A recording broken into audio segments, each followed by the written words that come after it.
Hey everybody, I wanted to make a video on this portable power pack. It's a Schumacher built-in power 2000 amp jump starter with air compressor built in.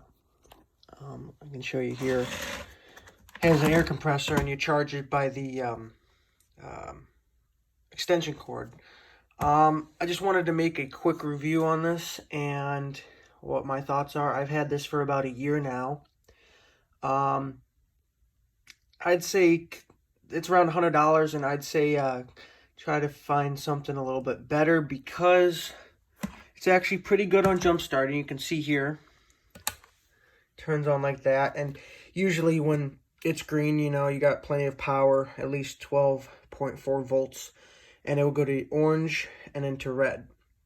And the problem with this thing I'm having is it will jump start, let's say your car, if your car is like completely dead, it will start it very slowly cranking, and the vehicle I was using it on was a Hyundai Sonata 2012.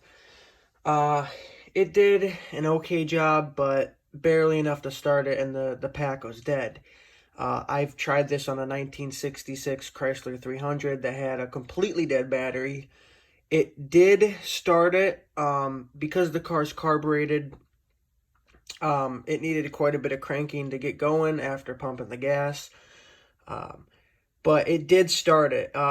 Barely enough power. And the other problem I had with this was the first month of using this, I was filling up some tires that needed 10 psi each, and the right here, this air compressor built in completely quit working on it. I don't know if it overheated. I was only using it for about maybe 8 minutes total time of it being on, and it completely stopped working. You can see right here the light comes on, but no air compressor. So really all this is good for is just jump starting. And I do keep it charged regularly. It's been decent. Like I said, if you have it fully charged up, it's good to keep in a car if you need something. Just, you know, you just have barely enough power left in the battery. But yeah, I'd say probably skip this.